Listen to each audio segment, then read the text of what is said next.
a number of years when I was first preaching, I thought that to be alive to your subject and to be moved by your subject and to be taken up by your subject is so primary that if you've got that right, if you're really enthused and moved, then it doesn't matter too much how you present it. The first thing is, are you yourself awake to it and alive to it and so on? Well, there's truth in that, of course, but God has so created us that people think logically and clearly.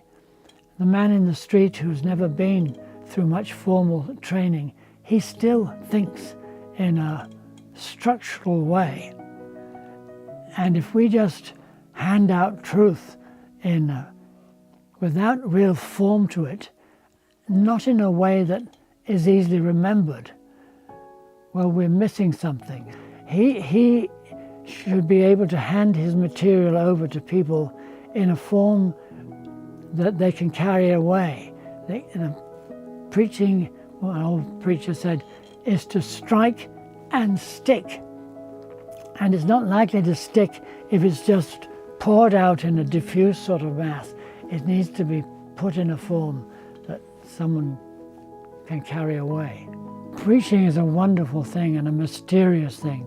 And if God has called us to the ministry, God is involved in what we preach, when we preach it, where we preach it from in the Bible, and a whole range of things.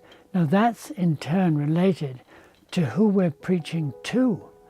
And our formal training doesn't prepare us for that. We may find we're preaching to a different set of people than we ever thought we'd preach to.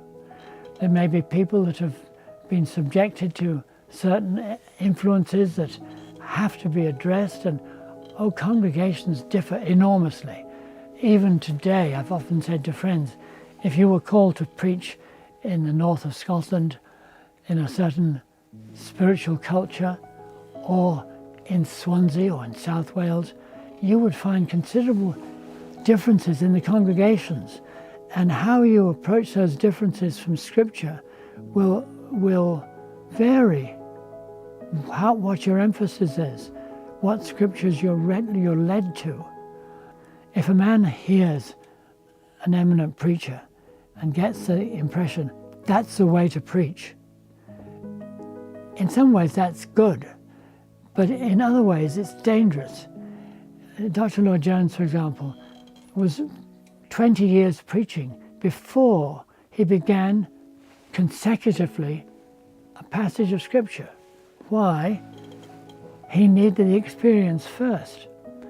And so for a young man to say, oh yes, preaching has to be expository, I'm going to start in the Old Testament in the morning and something at night, it's a dangerous thing to do. You better find out whether you can do it.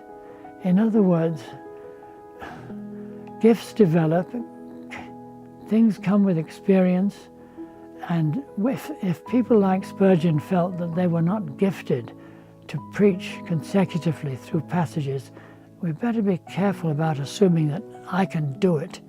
Illustrations are really important. Some of the greatest preachers haven't used illustrations much at all, and we differ.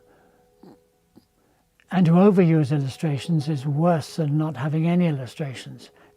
And that has caused some people to drop illustrations. But a good illustration is something that really does illustrate the biblical point you're making. And if you can draw it from another part of the Scripture, that's first class. We don't need to be running for books to illustrations. And that's another thing. We need to know our whole Bibles. And so a good theological training is a training that requires a knowledge of the whole Scripture.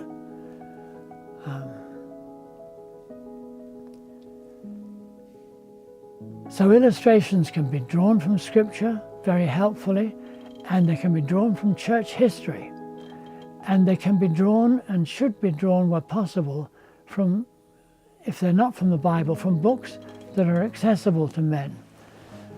But some contemporary preachers like John MacArthur, for example, he will draw lessons from church history that send men onto that subject and they follow it up. So I'm a great believer in that. Lloyd-Jones was a master in doing that. Illustrations can be gained everywhere and from everyday life. They shouldn't all be from the 17th century or anything like that.